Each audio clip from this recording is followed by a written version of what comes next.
Welcome to Seahawks Draft Blog live stream instant reaction podcast. Rob and Robbie and Adam here to discuss this one.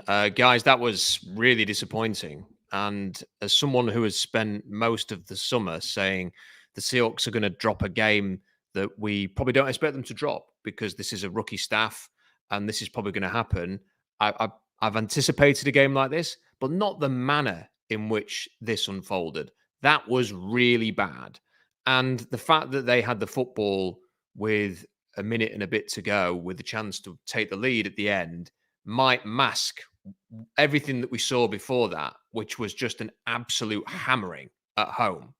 And if it wasn't for a 14-point swing in the first quarter, which is just a freaky play, whereby instead of the Giants getting a touchdown, you end up with a touchdown, that would have been horrendous. That would have been a beat down in the scoreline, not just what we saw for 3 and a bit quarters there.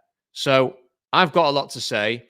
I will warn people now, if you are the kind of person who can't hear negatives after a game like that, then this is not going to be the stream for you. If you just want, hey, let's just look ahead to San Francisco on Thursday, I'd go and find another thing to listen to because we're going to get into the performance. I know I am anyway. Anyway, Robbie, what was your reaction to that? Oh, well, I'll just start off with this. Just your opening, welcome to the Seahawks podcast, just post game. Just that was the only thing that brought me smiles today. That was funny the way you said that. I don't know. This was a crap game. I don't think there was anything fun about this game other than the very first, right when they got down to the one and Rayshon Jenkins took it back. Other than that, the whole game was just absolutely abysmal. Boring. The defense was garbage. I mean, I've never even heard of Tyron Tracy Jr. He ran for 129 yards. He averaged 7.5 yards a carry. Defense just played awful. Offensive line just looks like I don't even know. I'm just shocked how bad this was. And I got to be honest, I don't know why. I mean, maybe it's because we didn't have the ball as much and the time of possession was really, really bad. But, I mean, we got to run the ball more. I mean, there's no way that, I mean, Kenneth Walker Jr., he's like one of the best players you have on the team. He just looks dynamite when he gets the ball in his hands. You got to give him the ball more. And you have what? Hit 5 carries today? 5? Well, Robbie, this is what I don't get, right? So Mike McDonald comes out before each game and says we've got to get the running game going. This is us. This is who we want to be. We've got to commit to the running game. What were they doing today? Like the offense came out and it just looked cocky. It looked arrogant. It was like, yeah, we got 500 yards the other night. We can do what we want. We can swan around Lumen Field and we'll just get yards against the Giants because the Giants aren't any good. That's what it looked like they were doing. Geno Smith attempted 40 passes and they had 7 carries for Ken Walker and Zach Charbonnet. 40 and 7. That's not who you say you want to be. And I'm sorry, but, I know that, and I have no problem with this, handing the keys to the offense to Ryan Grubb, but Mike McDonald needs to have Ryan Grubb in his office tomorrow morning and saying, that doesn't happen again. You can throw 40 times and run for 7 when you're trailing by 14 in Detroit. That's fine. That's the game flow has dictated that. When you're at home and you're playing a Giants team that nobody respects in the NFL, really, if we're being really honest, you have to be balanced. Like, look at what Brian Daboll did today. Everything had a purpose. Like, when the Seahawks took away the deep ball early on, they threw underneath. They did quarterback draws. They ran the ball well. They did screens that had success. Like, everything seemed to be with a purpose. When Seattle adjusted its coverage, they throw deep and they have success. They ran the ball superbly. They got 176 yards today. Like, everything clicked. The Seahawks just felt like they were winging it. Like, we'll just do what we want. And what is with this thing of no huddle? You go to the line of scrimmage. You then look over to the sideline. It's not college. And then you adjust the play at the line of scrimmage. Like, it just seemed to confuse everybody. They had a couple of penalties there. Geno wasn't getting his protections right. Like, nothing worked. And this is the offense we're talking about, Adam. Wait till we get to the defense. But I want to give you an opportunity to have yours say before I have another rant. Yeah, I mean, look, we're going to get into all of the details of the game, but, for an opening comment, if someone said to me, like, what struck you the most, it was just the general lack of energy from start to finish. Like I've unfortunately, as someone alluded to in the chat, I've had to sit through 2 of my teams today that I watch sort of be on the rough end of a game at some point and just show no interest or no effort or energy to try and turn the game around and like wrestle back some momentum or control. Like there were, obviously the TV cut is the TV cut, so you don't know exactly what you're getting. But how many times did we just see like images of Geno sitting on the bench and DK on the bench, seemingly sitting like hundreds of yards away from each other, where maybe, can you corral each other and have a chat? There just didn't seem to be anything about the energy of the team that thought, right, let's knuckle down and let's turn it around. Like it just felt like they came out of the tunnel thinking, well, it's the Giants at home. Thanks very much. The spreads are going to be, 20 points is what we should be putting up here. If you're looking at any of the odds on the game, so we'll just do that. And then it wasn't happening, and there just didn't seem to be any effort or concerted sort of attempt to turn it around. And it was like, well, it is what it is now. And the game is just going to play out as it did. And even that 14-point swing, I think scoreboard-wise, they're a bit lucky that I think that even may have crossed the plane. And if they had a better angle, that may have been another 7 points to the Giants. There was just nothing about it was right. But for me, just the lack of energy and effort to turn it around, I found so striking. And if anything really concerned me, other than, the pure X's and O's, it would be that this is a team that should have been bang up for this. And there was just nothing there. There was nothing there. The body language stank today. You're quite right to point it out. Every time they kept going to the sideline, it just looked low energy. And that's not good enough. If this is going to be a team that's going to be in your face, that's going to be physical, this is going to be intense, it's going to be quick. That's not what that was just so. They were like a bunch of show ponies today. And then when things went against them, they were like a bunch of sulking teenagers. Like DK Metcalf, he is starting to frustrate me a little bit, because I've always been very defensive of DK Metcalf, because, he can run downfield, he can make amazing plays, and he can make things happen that other receivers in the league just can't make happen. But he's equally capable of just having a bit of a sulk, dropping a football, as we've seen in the last 2 games, to lead to a huge momentum shift, disappearing as he did today. And like, if you were going to force feed somebody, come on, DK, this is supposed to be your year. And that's not good enough today. And it wasn't good enough when he fumbled last week either. And then, look, we need to talk about the defense as well. I mean, we're going to get it. We'll kind of like go back and forth between the two sides of the ball. But my word, don't they look soft? Now, where's the tackling today? That tackling was as bad as it was last year. I wrote my instant reaction thing during the 3rd quarter and 4th quarter because it wasn't much fun to watch. But it was like Daniel Jones's jersey was made out of wet soap. They couldn't bring the guy down. Like, he just kept, he did what he wanted when he ran the football. There was no consistent pressure. No one seemed to have an angle on coverage. Like, if they blitzed, they never got home. They couldn't rush with 4. And then you're watching at the end of the game, the Giants are rushing with 4. Like, it's just so frustrating to watch. I don't think there's anything wrong with expecting a lot more from Mike McDonald and his system than this. Because I know he's young and he's new to the job, but Jared Goff had no incompletions on Monday. And the Giants just ran for 176 yards, and Daniel Jones has had basically pretty much what you would equate to a perfect game for him. That might be the best game he's had for the Giants, or the most impactful game that he's had, really. On the road in Seattle. And here's the other thing, guys. It's in Seattle again. Like, Lumen Field has become an easy place to play for opponents. They nearly cocked up the Broncos game. They didn't play clean football against the Dolphins. And now this. Like, on the basis of this performance, Robbie, this is not a good football team. It's just not.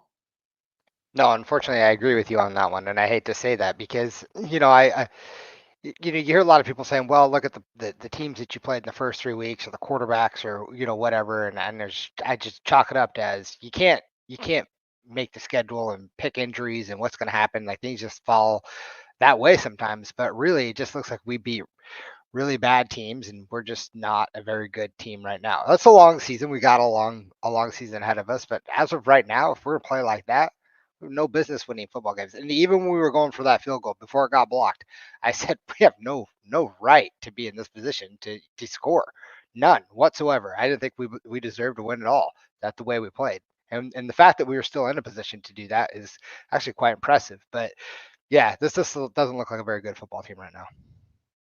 Just a And reminder. I don't want to hear injuries. I don't want to hear injuries because Well, I don't want to hear the injuries either because the the Giants just, didn't have Malik Neighbors or Devin exactly. Singletary today.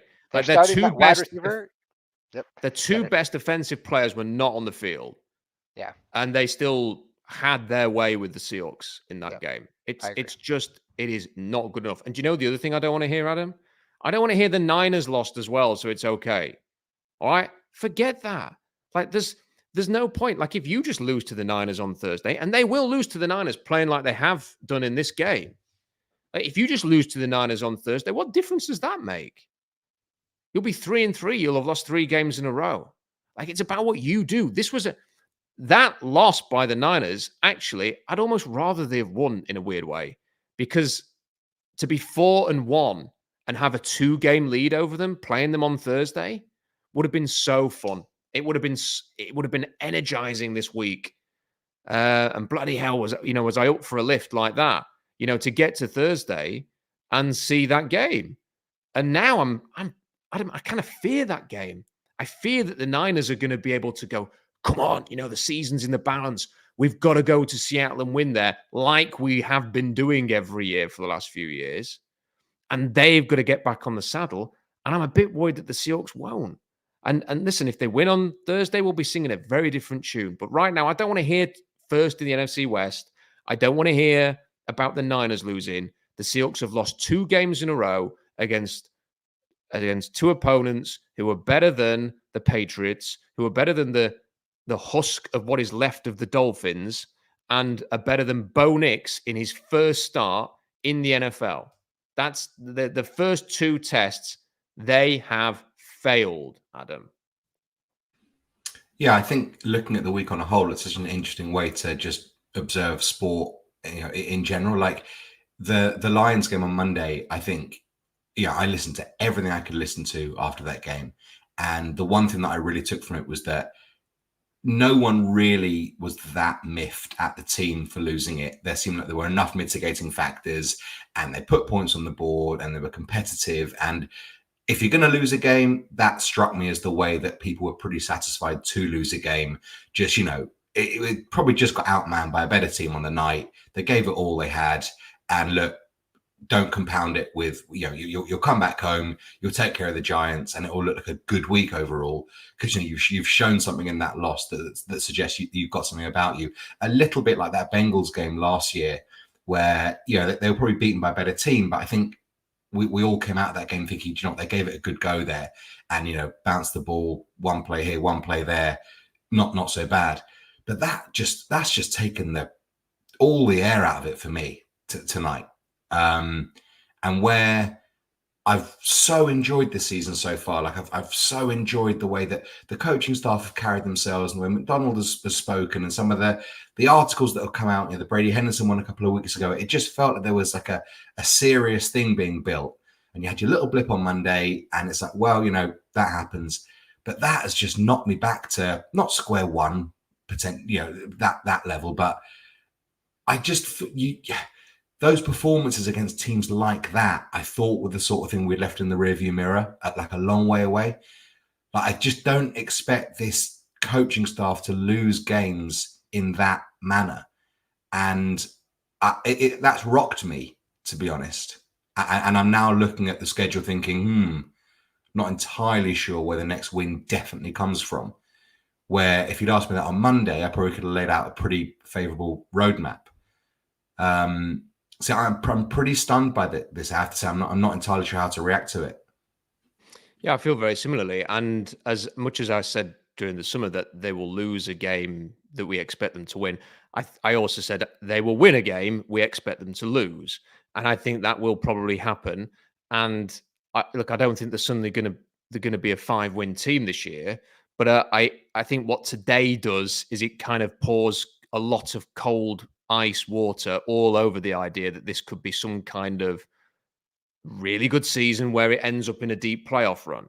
which when you start 3-0, you just start to sort of rub your chin a little bit and wonder, what could happen here, especially when the other teams in the NFC that you expect to be good are not playing as well as you'd expect. And now I look at this team completely differently because, Robbie, it's like if this was just a close game in bad weather and both teams kind of had their moments, it ebbed and flowed a little bit. Maybe it was low scoring. And do you know what? Fair play to the Giants. They just got over the line. That would be tolerable. This was the Giants pulled Seattle's pants down. They absolutely hammered Seattle today. That was, fair play to them. Well played to the New York Giants. They destroyed the Seahawks. And I'm seeing like the comment, they're still top of the division. If you are comforted by that after this loss, that's great for you. Right? We're going to analyze how bad this loss was. If you cannot do that, that's fine. They'll be talking about this somewhere else. There's lots of other Seahawks stuff, lots of Seahawks pods. I'm sure we're going to have a week of it in the Seattle media, giving everybody calm down, everything's going to be fine. Right? We've had a lot of fluff already, but that's maybe part of the problem, Robbie. Like, what have I heard in the last few days? Who should the Seahawks pay first next offseason? Should it be Charles Cross? Should it be Geno Smith? Should it be DK Metcalf? I'm like, we've played 5 games. Like, what are we doing here? Like, let's stop talking about who should be paid. Let's stop talking about how great everybody is. Let's see how it goes. And today was a stark reminder, Robbie, that they are a long way away from being a relevant team.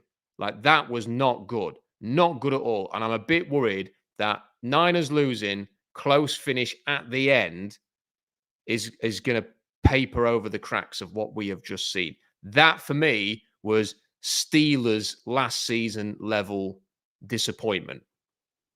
Yeah, I'm totally on the same page with you. By the way, I think that comment, though, he was joking. He had a bunch of smiley faces at the end laughing. I think he was joking about that comment. But yeah, really, this team is just, it needs a lot of things. They need a lot of things going forward. And it starts, in my opinion, it starts with the offensive line because they've been a problem every single game, and we're not going to make it very far. I mean, listen, it's not a matter of time before Geno Smith gets hurt or, Kenneth Walker gets hurt again. Someone I like just the offensive line is going to cost us games like this that we should have easily won.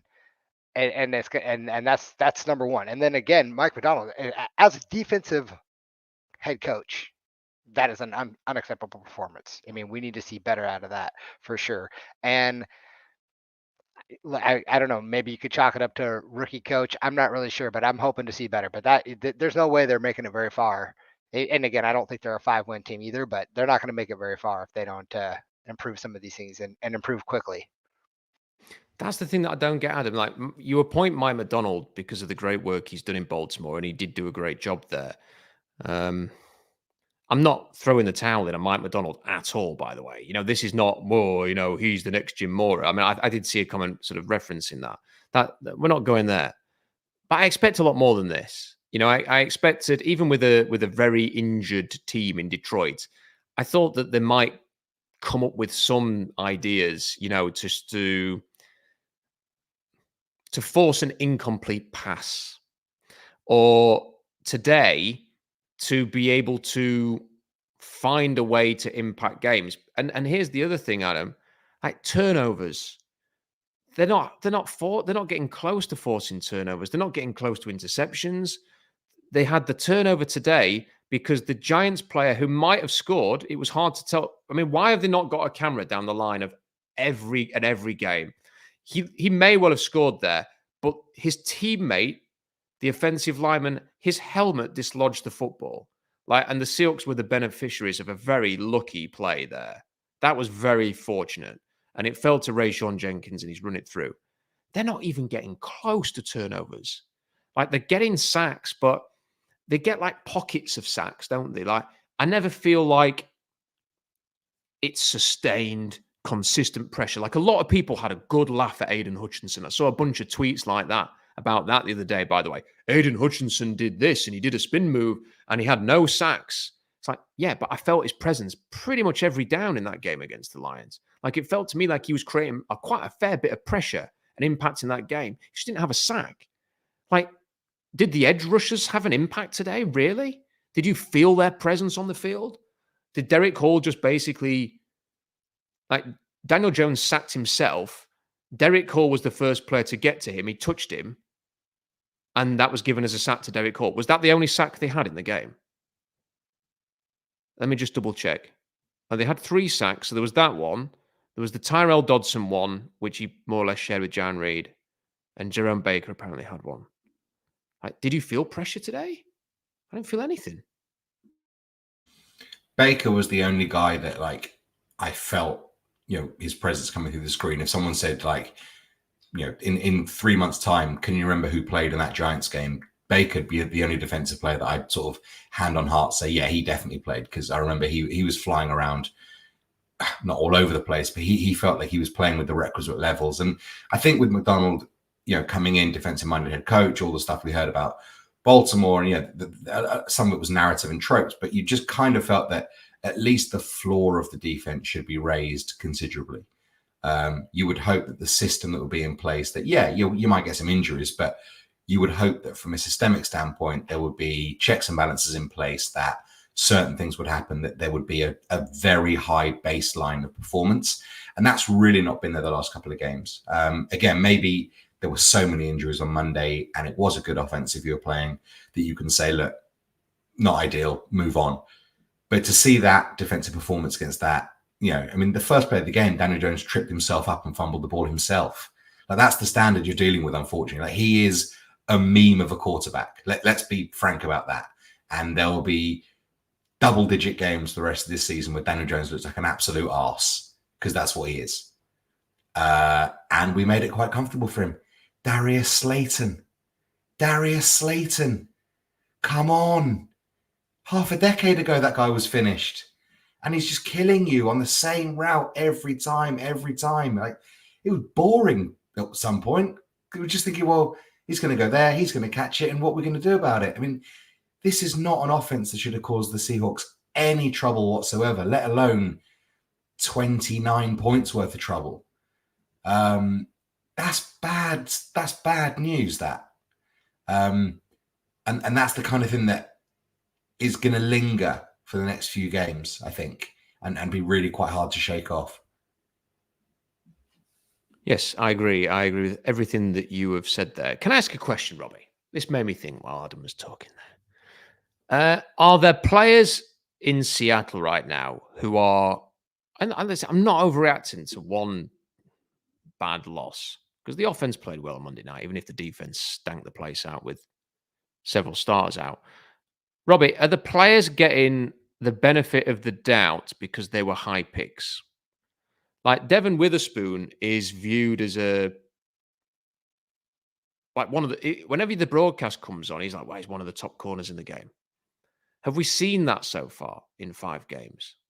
How well is Devin Witherspoon playing? I'm not singling him out. It's just because he gets a lot of praise. Right. Charles Cross had a good game against Denver, who, by the way, do not have a tremendous pass rusher. And in fairness, the offensive line was so bad at the other side of the line in that game that they didn't really need to trouble Charles Cross. But Charles Cross is seen as I've heard Brock Hewitt call him like stud, brilliant, amazing left tackle. I've heard other people say this. Is it true? I mean, like, I don't know. Like, I just feel like are we overrating certain players a little bit? Yeah, I don't know about. Do we need more from them? I mean, we need more from everybody, not just them, but everybody. But yeah, I mean, I think we need more. But I think it's hard to, with Witherspoon, I think it's hard to tell, because I don't really see him getting picked on. It's not like he's like giving a bunch of touchdowns or anything. So I don't think he's playing bad. I mean, maybe they're not putting him in the right spot, or maybe he's just shutting down his side, that he just doesn't get targeted very often. I'm not really sure. I know Charles Cross had some pretty good games early on, but I mean, he gave up sacked today. He looked pretty rough today. I mean, I don't know. I guess I'd have to go back and watch it really, but I remember hearing his name called a couple of times. And I think you're right on. You said something earlier with the college style play calling where they look over to the sideline. They're really messing up the offensive line. I don't know why, but it doesn't seem like it's helping them or benefiting them at all. So I hope they cut that crap out or figure out a better solution for that, because it doesn't seem to be working very well. As far as the other high draft picks, I mean,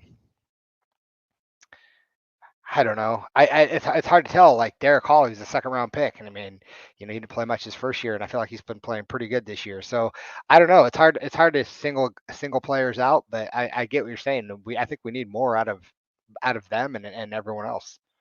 But I don't think they're getting a pass. You know what I mean? I don't think like it's not so much a pass. It's sort of just become conventional wisdom now that Charles Cross is great and Devin Witherspoon's great. And I'm just saying, like, if they're your sort of 2 top 10 picks, I want to see a bit more. I just feel like I want to see a bit more. I'm not sold yet on Cross, like, one of the best left tackles. I still think there's question mark there. I'm not saying he's been bad. I'm just saying I don't feel like I'm watching someone who must be paid, like a lot of people are saying, as a priority. And with Witherspoon, I'd like to see a bit more. I'd like to see a bit more impact. When you draft someone 5th overall, you want to see impact. Now, if he is shutting down one side of the field all the time, great, fine. I have not studied the All-22 and will not study the All-22, so I will leave that up to other people. But I'm just saying, I just think we could stand to see a bit more. Maybe they're getting a sort of a boost because of where they were drafted. I don't know. Maybe that's harsh. It was just a thought that I had there. Let's quickly get through some super chats because they have come in. Romeo says, I put this loss on John Schneider and the roster construction. The limited investment in the offensive line is going to cost the Seahawks more games this year. The defense looks similar to 2019 to 2023. Adam, is it on John Schneider, or is he part of the problem, a lot of the problem? Is it coaching? I mean, Mike McDonald, in fairness to him, has come out and said after the game, we got outplayed and outcoached today. That's what happened, and it's hard to disagree with that. But how much responsibility does the GM have? Thank you, Romeo, by the way. I mean, the interior of the offensive line has been an issue, serious or other. You grade how big of an issue it's been, but I would say it's been an issue for 10 years. Has there ever been a solid interior offensive line in the last that you'd really say, like, well, that's now a position of strength on this team? So, like, yeah, like he should carry the can in some capacity. Like, how much you put on that is up to you. And maybe some would say, well, look, you scheme around it, you draft around it, you play knowing those are your issues, and you're going to work around it. But like even the last sack of the game was just, it always seems to be that when the Seahawks lose, the last sack of the game is always an absolute just mauling up the middle that seems to highlight all the issues that we have. And look, I don't know enough about the game to say otherwise, but part of me thinks that, well, yeah, they can't run the ball enough because there's just nothing on the offensive line to give them enough of a push to open up these holes, particularly in the interior. And, Connor Williams, nice signing in theory, but he did his ACL, 9 months ago? Not a huge prize on the scrap heap. Laken Tomlinson, interior offensive linemen that are good do not get let go by teams into free agency. They just don't. And it does feel a little bit like it's, pay peanuts, get monkeys at this point when it comes to that, because they're just trying to cut corners in certain positions. And maybe, overall that kind of makes sense to do that so you can pay other players. I think as a consensus, we don't agree with that. I think we've always thought sort of trying to reinvest all the resources you can into the trenches is probably the way to go. But it's frustrating, man. Like, because it is the same issue for me, there's nothing worse than diagnosing an issue before a game and feeling that's the reason why you lost, because it just all feels so preventable when that happens. And at that point, you feel like, well, people are being paid millions of dollars.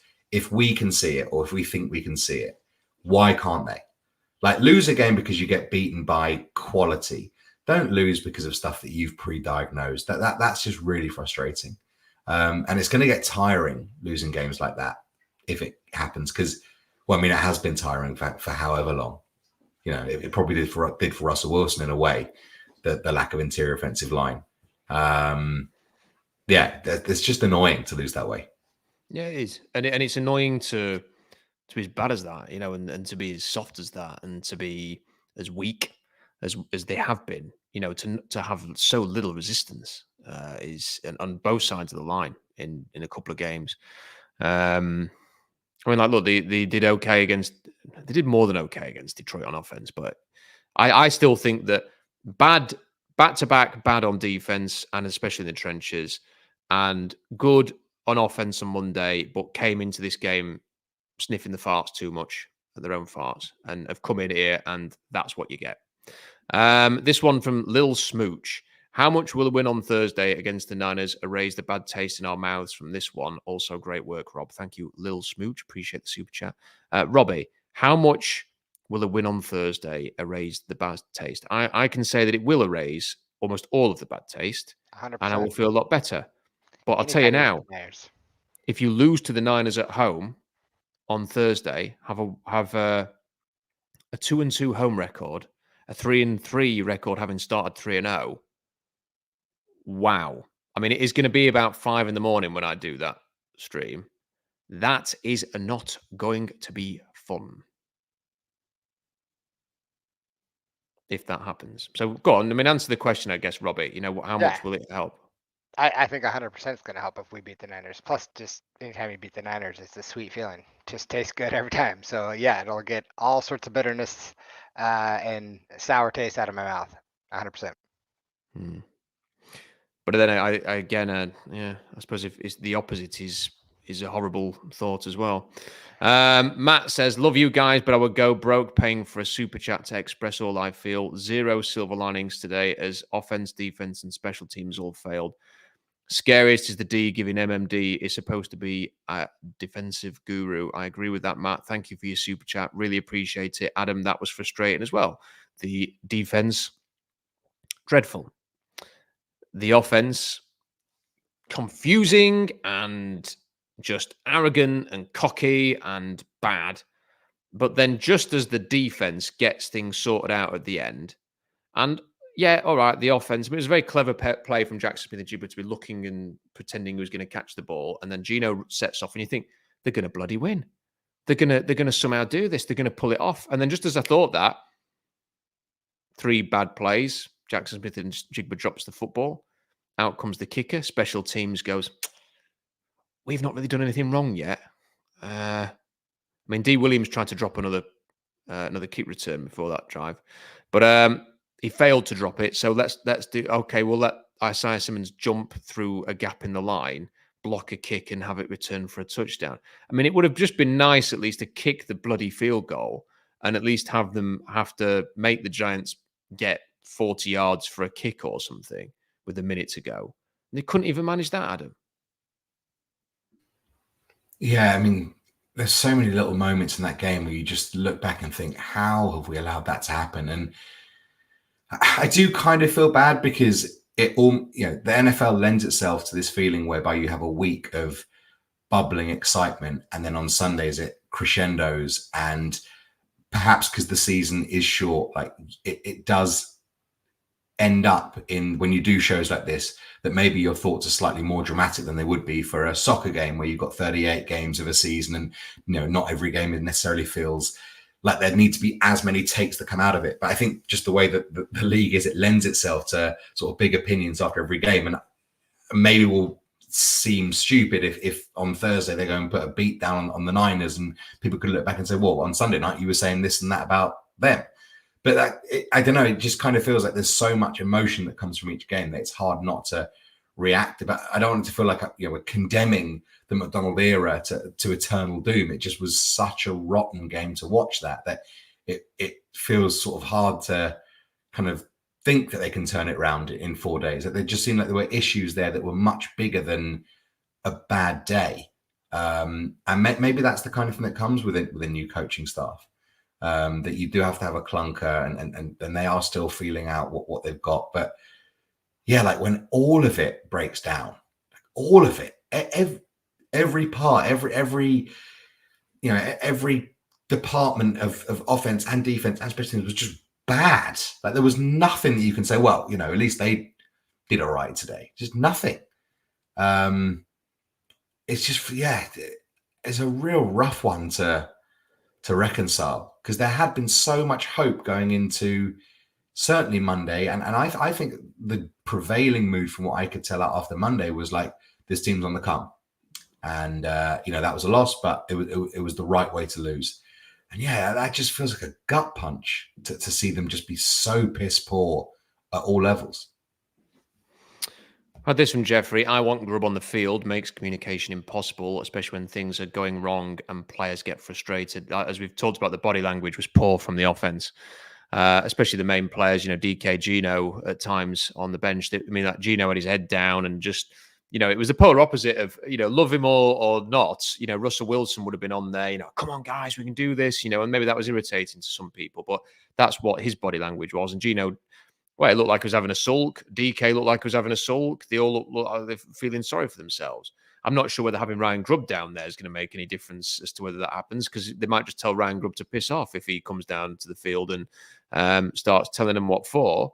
But Robbie, I don't know what I think about Ryan Grubb after 5 games, because it's been very boom or bust. Like they obviously have a lot of weapons, and part of me wonders, do you credit Grubb on Monday for producing so much offense with those weapons? Do you credit Grubb for turning around the Denver game at halftime on offense? Do you give him credit for those moments? Or do you also sort of think, I'm not having this no huddle look to the sideline thing that we've talked about, change the play thing that just seemed to confuse people today? That actually the first half against Denver was horrible on offense. There were like 2 quarters where the Seahawks just forgot how to play football on offense against Miami. That it took a last sort of gasp, I'm going to sort this out, from Geno Smith in New England. And then today, just coming out and throwing the ball all over the place, with no real game plan, it seemed. I don't know what to think about him, Robert. And when you have a defensive coach who is basically saying, I'll let the offensive coordinator run things, and I'm the defensive coach, and they run the offense. I think you do sort of scrutinize the offensive coordinator in a different way. And the other thing I'd say is that every single game is like a referendum on Ryan Grubb, because he's a college coach who has come to the NFL. And it might be that he proves to be the next big thing over the course of this season. Or what we might start to see is that what happened today happens more and more often as teams kind of get used to what he's trying to do. Because that was ugly today. And if he comes back against the Niners and has an explosive performance and sticks up 400, 500 yards again, will go great.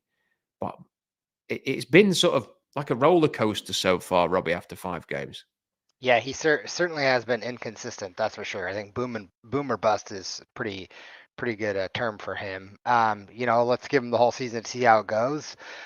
I'd like to see more, consistency. I think maybe today, I'm not really going to give him a pass for today, but that first half, not getting the ball very much, maybe that was why. I'm not really sure, but yeah, but over the course of the whole 5 games, it's definitely been more boom or bust. Indeed. This one from Matt. Turning point today might have been DK's fumble, another bonehead play by a guy who gets paid way too much to make the mental mistakes he does. Do you agree with that, Adam? Was that like the turning point? I think it was the only thing that, you can pin the loss on, but I do think it was a big moment. Yeah, look, in a game with as few turnovers as they were and every possession was so valuable, losing one there, start of the second half was frustrating. I think DK's copping a little bit too much flack overall. If we took all the comments that I'm seeing on the chat and put them in a pie chart, it looks at DK Metcalf will be have like sort of 30 to 40% of the blame for that game today. And I think that might be a little bit convenient, because he is a player that has been labeled a diva, whether he is or isn't, who knows. And it does feel almost a little bit too easy just to sort of blame DK when anything goes wrong. I would still much rather have DK Metcalf in my team than not. Personally, if people disagree, that's completely fine. But for me, it's not a difficult decision that I'd rather have DK than not. He made a bad play. He made a bad play on Monday. It happens. I would say that a lot of players made bad plays today. And I think it's a little bit too much focus on him. But he does garner that, and he does bring that on, no doubt about that. And sometimes his attitude and demeanor, does do that. But then he's a wide receiver. They're all they are the diva position, and you know what you get when you have a number one. I just went on the stats again. I just cannot believe that Ken Walker had 5 carries in that game. I mean, after what he showed, like against Detroit, you're thinking, this guy's missed 2 games and he could be the NFL rushing leader this year. Like he needs to be, like if you were to say, right, we're going to fly to Rotherham and ask you what your game plan ideally would be, Rob, for the Seahawks for the coming weeks, it would be run Ken Walker as much as you can. Make Ken Walker like the focal point of the offense, mixed in with play action with Geno Smith. Like that would be what I would be going for. And then today, it was a total afterthought, the running game. It was just throw. They have a 15-yard drive, 16-yard drive. You get the ball back, throw. To have for Ken Walker to have 5 carries. And look, in the end, Zach Charbonnet had 2 carries. And that was with the penultimate drive. That was like, okay, we've got to drive 95 yards. We're losing by 10 points. Now we're going to start running the ball. Well, it was too late then. Why weren't you doing that in the first drive? 5 carries for Ken Walker. I mean, my word, like I said at the start of the stream, tomorrow, Mike McDonald needs Ryan Grubb in his office and he needs to go, what the hell was that? We are never doing that again. Never come up with a plan like that ever again. We are not throwing the ball like that to start that game and not featuring Ken Walker at all as a total afterthought. It was piss poor. And they've ended up with 100 rushing yards because Geno Smith scrambled for 72. That's going to be a red herring for the running stats in the day. That was just so bad. So bad from the Seahawks to play offensively that way. Kyle says, I truly believe you cannot be a tough bully team when you are weak and constantly pushed around on both lines, no matter how good your other players are. Until then, Seattle isn't a serious playoff team. I agree 100% with that, Kyle. And Robbie, I expected the offensive line to have some issues because I talked about it with you guys, talked about it with Puck, talked about it with Brian, talked about it on the blog. We've all been talking about it. I think most Seahawks fans could see that could be a problem area, the offensive line. But I think what's most disappointing is the defensive line today. Boya Mafe wasn't playing. Uchenna and woes who left the game again. But Leonard Williams is back. You've still got Jaron Reed. You've still got Jonathan Hankins. You've still got Derek Hall. You've got your 2 starting linebackers out there. Why is that front 7 so weak? Why couldn't they stop the run? Why couldn't they get some pressure? Why was Daniel Jones? Every time Daniel Jones set off on a QB draw, it was like an automatic 5 yards at least every single time. He'd dodge a tackle. I bet when I look at PFF tomorrow, the missed tackle rate in that game will be through the roof compared to the previous games. It just felt like there was so much bad about the defensive front, Robbie. They weren't stout. They weren't strong. They weren't creating any pressure. They weren't winning any one-on-one duels. It was really bad. Yeah, really bad. I mean, like I said, I started with the show off with that Tracy Jr. guy running for 130 yards. I mean, they just couldn't. It felt like every time he touched the ball, he was getting close to getting a first down. It was crazy. And you're right. Every time Daniel Jones ran, they couldn't wrap him up, put him on the ground. He was slipping through the tackles and getting extra yards. All of it was just terrible. I don't understand it. And do we really miss Byron Murphy that much already? And some of these other players, are they really that key to the defense? What happened to that next man up kind of mentality where they come in and still got a scheme to stop the run, and they just did a terrible job today with that. Adam, what did you think of Geno Smith's performance? Because the quarterback is a talking point every game. What did you think of his display? It never even felt like we had the ball long enough to kind of feel like Geno was putting anything together. Obviously, he had that no huddle drive that ended up leading to the touchdown at the end. I kind of feel it was, he obviously he did exactly what he had to do, but that kind of felt like a bit of a gimmick drive, towards the end, just trying to do anything to get a bit of a spark. I don't think he made any like mistakes that I can think of. There was nothing that he seemed to leave on the table. Getting sacked 7 times, is never going to make his life easy. Again, we'll have to see later on in the week when tape comes out. People will ascribe blame for those, whether it's him or the offensive line. But I don't think Geno was a problem today, particularly. Not. I didn't really. He was one of the last people that I feel like I noticed. Now maybe that's a problem. Maybe in a game like that, you need to notice your quarterback, and he needs to be the rising tide that can lift all boats. But it didn't feel to me like he was squandering opportunities to be great today. He just didn't feel like he was given the chance to do it, as far as I could tell. Yeah, I don't think he was a problem. I do think there were times where it felt like, and again, maybe as the days go on, someone who is looking at this with honesty will sort of do a proper breakdown and will judge that it was all the offensive line. But it did feel like there was a few times where he stepped up into the pocket and stepped into pressure, or that a blitz was coming and he didn't recognize it and either didn't adjust protection or throw hot or get the ball out because the rush was coming. It did also feel like there were at least a couple of sacks where the line just got beat and there wasn't much he could do. But it felt like in the Lions game, he was adept at getting the ball out at just the nick of time. The pressure was coming, or if he stepped up, he would just get the ball out in the nick of time. And it was so close to being sacked, but wasn't, and got the play out and threw well. And in this game, it felt like almost like the opposite happened a few times. Like just as he was about to get rid of it, maybe the sack happened instead. And I'd be interested to see how that's sort of viewed. I mean, he was unlucky with the Jack Smith and Jigba drop late on. That if that extends the drive, maybe he finishes the drive, it's a touchdown, and he's the savior. Certainly he's not somebody that it's not Geno Smith's fault that they lost. But I guess, Robbie, the other way of looking at it is he didn't sort of drag the team kicking and screaming to victory like he did in New England either. Yeah, I mean, obviously the offensive line is the biggest issue there. Like Adam said, I didn't really see anything that, made me jump out of my seat that he should have done. There's only, I think, maybe 2 times where I was like, I wish he would have ran the ball there where it opened up, and he did it later on. But nothing that, stood out for me. I don't think he made any poor plays that were so bad. I mean, he was under pressure so much, it's got to be frustrating. But I think for me, what stood out the most was what you guys had already talked about, his sideline sulking. For me, I just think, I want to see someone trying to get everyone hyped up, talking to his offensive line.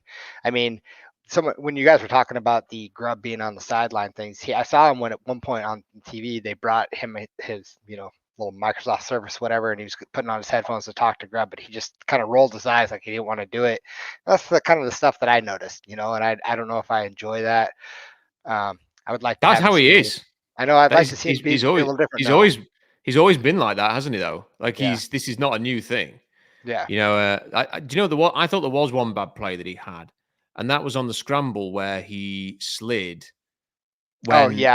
Late in the game, like I know quarterbacks have to protect themselves, especially after what happened to Tua, but that was maddening. I thought, it was like you're so close. Like in that stage of the game, just get the first down, man. You just run through it, and he slid. But then the play call on the next play, like you want to be big physical bully team, and then you're like playing play action with 1 yard needed. Like just run the ball, just run and get a 1 or a sneak if it's close enough. I can't remember if it was close enough for that, but like. Why you play action and he gets sacked? And it's like, oh, man. And then that's like a 3-point, because it's an automatic 3 at that point because they were already in field goal range. Like it was so frustrating. And even the fact of going for it there felt a little bit emotional. Like, oh, my word, in the moment, too much. Oh, he's not got it. Therefore, we better go for it. And that was, if it had just run through that play, and got the first down, who knows what happens the rest of the way? But that's not why they lost. But that felt like a bad play from him in that situation, not to know where the line was. Yeah, I forgot about the slide. That part did freshen me too. So yeah, good call out. WA Fish Quest says Grubb and McDonald both called a poor game, in my opinion. I think everybody will agree with you there, Fish Quest. Thank you for that. Hawks fan Matt Mann says, does Geno lead the league in passes battered at the line? I feel like it happens in every game. Yet our D line never gets one. That is a fair point. Yeah, you don't see it happen that often the other way around, with Seattle getting those bad passes for some reason. But Geno's had a few, and he's had interceptions off them this year as well. So, and that's the weird thing, like, because overall Geno's played well, but his stat line is like 5 touchdowns and 4 interceptions after 5 games. It's not, yeah, you'd expect it to be better than that, given the way that he's played, but it isn't, and that just feels a little bit weird. I think the toughest thing, Adam, is that people will have to square. And look, some fans will have got over this already, and will just look at the standings and go, "Yay!" Or they'll watch the highlights of the Arizona Niners game and feel warm and fuzzy inside. And I'm sure that, like I say, there'll be a very upbeat tone in the media this week as they prepare for Thursday Night Football. But I think the biggest concern for me, apart from just the details of what we discussed with this performance, will be sort of trying to qualify if my optimism was misplaced. If my optimism was rooted in Bo Nix, Patriots rebuild, Dolphins, wow, they don't have anybody left. And actually, the real tests were Detroit and New York, and they're 0-2 in those 2 games. And if they lose on Thursday, they'll be 0-3 in those games. Yeah, I think we said on the stream after the Dolphins game that at the time of kickoff, the 3 teams the Seahawks were beaten that thus far were probably the 3 worst teams in the 3 bottom 5 teams in the NFL. But I think the reason we were quite pleased, certainly coming out of the Dolphins game, is that it was a proper taking care of business, not giving an inch to a team that don't deserve an inch, and just putting them away. And I feel like I was expecting to see that from today, really. I don't think it's that condescending to say that the Giants, do a power rankings last night. You're not going to have the Giants much higher than 7th, 8th, 9th off the bottom, I don't think. And certainly if you were tiering the teams, you wouldn't have the Seahawks anywhere near them, in your rankings. And so I just, look, but they had a bad day. Maybe that's the best we can take from it. It was just one of those days. That is the reason we love sport, because you can do all your rankings, all your tierings, and think they're better than them. And, A can still beat B. And that's why we love sport, because it coughs up stuff that you don't expect. But yeah, it's hard not to be a bit concerned, because those are 2 teams that you would not have had close to each other if you were trying to rank them going into the game today. And we got thumped, unfortunately, in all phases. Yes, you kick a field goal to take it to overtime potentially, but in the general scheme of things, all of us, had we won that game, would have come out of that thinking, bloody hell, how have we gotten away with that? And probably, the block for the touchdown kind of put the correct gloss on the scoreline. It did feel like a 10-point beating today.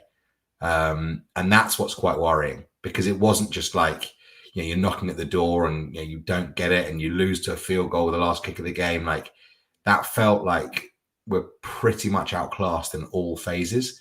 And I say best case scenario, it's just a blip and they've all had a rotter of a day after a short week. But worst case scenario, you do leave that thinking, where is this team? And I suppose in a good and bad way, they've got a very short turnaround and to hopefully look to address it. What with the Niners defeat, I'd imagine they're more than anyone are going to want to do the same thing and come back all guns blazing and knock the piss out of us, because that's what Shanahan's going to want to do. It feels like a very big week now. Thursday feels like there's an awful lot riding on it. The other thing that I've been thinking of a little bit is that I remember when the Seahawks beat Denver, and then when the way that Denver played their next game against the Steelers, I remember thinking, "Oh my word, I'm so glad the Seahawks now." I mean, as someone who advocated for Sean Payton a few years ago to potentially replace Pete Carroll, I was really relieved that I didn't get my own way on that, and I was thinking, I'm really pleased that that didn't happen. And actually, look at the Broncos now. Like both teams have a 3-2 record. Yeah, I feel like since that opening game, the Broncos are taking like steps forward, like little steps forward, and our team's taken some steps back this week, and that bothers me a little bit because the Seahawks have more talent than Denver, and Bo Nix is still, and I'm not seeing any of the game today, but he's still being sort of coddled through the games, I think. So, yeah, it bothers me a little bit that the Seahawks have allowed this to happen today, and it does create, as Robbie, as Adam has said there, Robbie, it does create a huge game on Thursday because win that and you're 4-2 and you've got a commanding lead in the West. Everything's sort of back to being upbeat again. We'll do a very different stream if they win a game like that, but if they lose that game, we're going to be in a miserable mood, aren't we? They'll have lost 3 games in a row. And that, as Adam kind of said earlier on, I'm looking at the games that are coming up. It's then Atlanta on the road in a 10 a.m. game. That's difficult. You then host Buffalo. That's difficult. You host the Rams. Who knows? You go to the Niners on the road, the Cardinals at home, Jets on the road, Cardinals on the road. You do then start to look at the schedule and think, bloody hell. Like that is, and this ain't a draft, Robbie, that I want to be picking in the top 10. I'll tell you now. Like this is not, I am not interested in that this year. This is not a good draft. I don't want any business of that. But when you look at that after this game, I would much rather be competitive this year than thinking about draft range in November. Yeah, it's funny. We've come a long way on that thought process in the last 5 weeks. When we first did our, opening kickoff before the season started, predicting wins, and how many times did we say, "Oh, this will be a win, this will be a win." And you start looking at the schedule, and like all of a sudden, the Falcons are no joke. That's a good football team, and you never know, and even the Cardinals now. I mean, they just beat the Niners. They look good. They look like they're picking up from where they picked off last year, and there's a lot of tough games coming up, and we're gonna win some of them. I know that, but it doesn't look promising after a loss like today. Yeah, and I hope that this is going to be the reaction to like us talking this way is going to be taken in the right spirit because we've been very positive and upbeat about the Seahawks when they've won games, and we don't overreact, and we never have overreacted. Like this is not an overreaction. This was a really, really bad performance and warranted this kind of a review. If things are really good on Thursday, we will talk about that and we will adjust our opinions accordingly. I think sometimes the problem with this fan base is that it's almost like you have to pick an opinion, either positive or negative about something, and then you have to stick to that endlessly. Like you're not allowed to change your opinions week to week. You're not allowed to change your opinions at all. You have to stick to your team all of the way and be proven right or wrong, and then either be delivered your glory or your crow. Like if the Seahawks come back and hammer the Niners on Thursday, there'll be no one happier than me. There'll be nobody happier than Adam and Robbie either. And we'll be delighted to talk about a great win. But when you have a game like that, you have no choice but to talk about some of the negatives, and that's what we've done. And there were a whole bunch of negatives on both sides of the ball. And if that was Pete Carroll coaching that team today, we'd have gone all in on it because there's so many characteristics of that were from the latter years of the Pete Carroll era. So just because the new staff are here, they don't get a pass. They don't get it's okay because you're a new staff. It's no, we have to talk about it, and we have to talk about these things. So I hope that people will understand why we've talked in this way. And the last thing I wanted to do was get into this kind of a conversation this week. I wanted it to be a great Seahawks win, and be really upbeat and positive and look ahead to Thursday at 4-1. But we don't get to do that, and that's life. Adam, Robbie, thank you for your company. Have you got any final thoughts, Adam?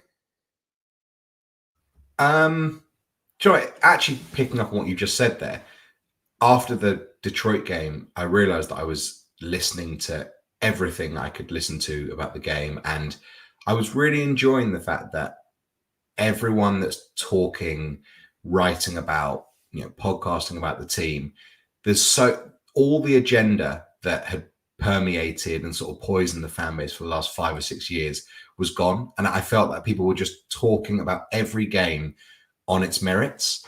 And it wasn't a case of, well, I don't like Pete Carroll, therefore I'm going to have to say that this game is bad.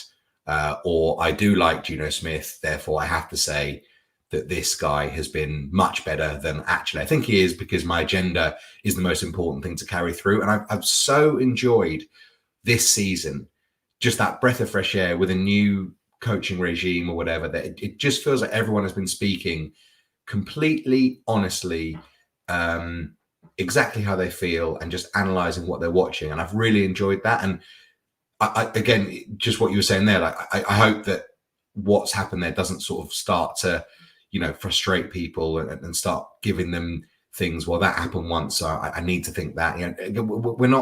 We're not condemning the season here. We're just commenting on the fact that was a dreadful, dreadful performance. And I hope people can see past that we're not suggesting that the McDonald era is over, or that Ryan Grubb can't be an offensive coordinator, or that who is Aidan Durden, where is that guy? Where is he? I feel like I've not heard from him for about 3 months. But yeah, I hope people are able to take this show on its merits, that we are just analysing what we think we've seen tonight, and that there's nothing here that is going to make me go into the Niners game sort of like secretly hoping we lose so we can mac on the team again. Like, it couldn't be further from the truth. I'm desperate for this team to win, and I'm so disappointed because I've been so enjoying the season so far. Even Monday night when they lost, like I can take losing like that, and that tonight just really pisses me off. It's 20-2 in the morning, and I'm pissed off for a number of reasons. I don't mind being pissed off at 20-2 in the morning, but don't lose like that. But yeah, like, let's just hope they can turn this around, because I've got a lot of faith in what I'm seeing so far, and I really hope that that's repaid. Yeah, and I have a lot of faith too. I don't like seeing the team completely outcoached, and I don't like seeing the players completely outplayed. And it feels like on defense, the defense has been outcoached and outplayed for back-to-back games. And this, certainly in this game, I don't know what the plan was on offense. It looked like a shambles from the off, and Brian Daboll looked like he had every answer today, and that bothers me.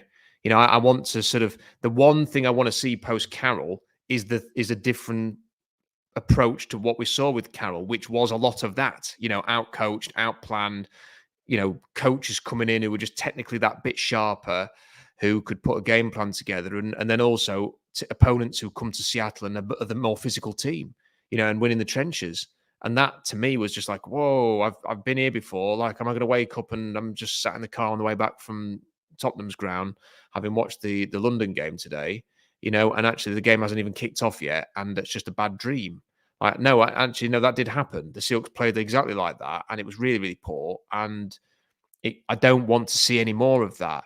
Mike McDonald came here with a defensive scheme we were all excited to see, and we're 5 games in, and it's not really been that exciting so far. It's perhaps played some weak opponents, and I want to see it against a good opponent do something. I feel a little bit like after today, looking ahead to Thursday, it's that meme of the sort of the, I don't know, cucumber-shaped human with the stick poking something, saying, do something. That's what I want to see. Bloody do something on Thursday. Do something to make life difficult for Brock Purdy and that running game in San Francisco, because otherwise it's going to be another painful night. Robbie, before I come for your final thought, Mike says, do the Seahawks have a top 10 player in the NFL? I would say that Ken Walker is a top 10 running back without a shadow of a doubt. I mean, if you talk about top 10, I mean, there aren't many, like, of any position top 10, then no. But then the Browns have a top 10 player at pass rush, and they're not doing anything this year. And you could probably run through. There's a few top players in the league who are currently not playing on great teams. So if you're talking positionally, I think Ken Walker is definitely a top 10 at his position. There's one or two others that would be as well. Robbie, your final thoughts on the mess that was. Yeah, kind of just listen to what Adam said, and processing just this weekend alone, and sport happens for a reason. We win, we lose, and this was a wild weekend for football, college and NFL. College football especially, there were massive upsets yesterday. Lots of shocking things happened that you would not have expected. And I never expected the Seahawks to come out and play this poorly against the Giants team today. Hopefully we'll turn it around. I have every faith that we will, get better. And today was just one of those days where you don't want to see it. So it's an unacceptable loss, and you need to play better. But I do have faith that we'll do it. We'll see on Thursday. I really, really, really hope it's better on Thursday against the Niners. There is an article already on SeahawksDraftBlog.com kind of reviewing the game immediately after it had finished. I've stuck that up already, so go and check that out. Scouting notes, I don't know when that will be up this week because I've had a very busy last few days and I need to go and sit down and watch the games properly. I was kind of in and out of the Alabama Vanderbilt game. There's a few others I need to watch. So yeah, I'll keep you posted on that. But look, SeahawksDraftBlog.com for all of the draft and Seahawks analysis that is out there. Please subscribe. Keep saying it. 40% of you watch don't subscribe. Just subscribe. It helps the channel. And then you won't miss any of the videos that we do. Like the video. Leave a comment in the comment section. Every little helps. Thank you to everybody who has sent a super chat. The Seahawks are 3-2, and they face the Niners on Thursday. At the very least, I will be there. Robbie and Adam, hopefully, but if not, there will be something on Thursday night reacting to that game in the early hours of the morning. Until then, enjoy the rest of your week, and bye for now.